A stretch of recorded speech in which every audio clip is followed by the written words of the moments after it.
আজ একটা নতুন কাজ নিয়ে বসেছিলাম। তবে জানো তো, নতুন কাজ করতে খুব ভালোই লাগে।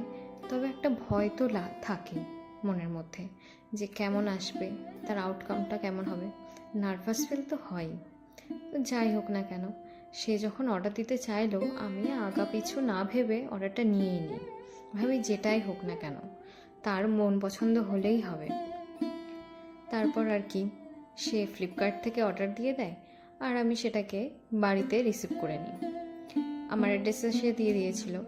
তারপর আসাতে তার যে ছোট ছোট ফুলগুলোর চাহিদা ছিল, সে ছিল আমাকে এই ডিজাইন করে দিতে। আমি তার পছন্দের মতন ডিজাইন করতে থাকি, শুধু কালারগুলো চেঞ্জ করে দিই আর রেফারেন্স পিকচারটার থেকে একটু আলাদা করার চেষ্টা করি। ও, আর এই হলো আমার ছাদ বাগানের কাঠগোলাপ। কাঠগোলাপ আমার বড়ই প্রিয়। আর এই ফুলগুলোর এত সুন্দর একটা মিষ্টি গন্ধ, যেটাতে আরও মনটা ভরিয়ে দেয়, কাজ করার মাত্রাটা আরও দ্বিগুণ বাড়িয়ে দেয়।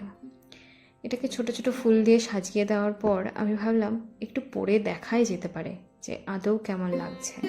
তবে না, যতটা ভয় পাচ্ছিলাম ততটা ভয় পাওয়ার মতন কিছু হয়নি। আউটকামটা বেশ ভালো এসেছে। ফুলগুলো যেন একদম ফুটে উঠেছে হালকা কালারটার উপর। আর এই টুপিটার সাথে যেন ফুলগুলো একদম মিশে একটা সুন্দর একটা টুপির আউটকাম চলে এসছে। আর টুপিটা যখন তৈরি করলাম তখন ভাবলাম যে হ্যাঁ, এটা করা যেতেই পারে। এই কাঠফাটা রোদ্দুরে আমাদের মনে একটু বেশ শান্তি দিতেই পারে এই টুপিটা।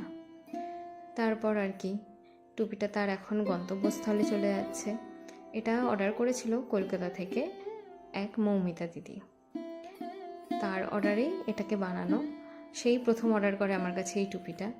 তো আমি প্রথম বলতে, এই টুপিটা করে আমার সত্যিই খুব ভালো লাগে যে হ্যাঁ, একটা নতুন কাজ আমি করেছি।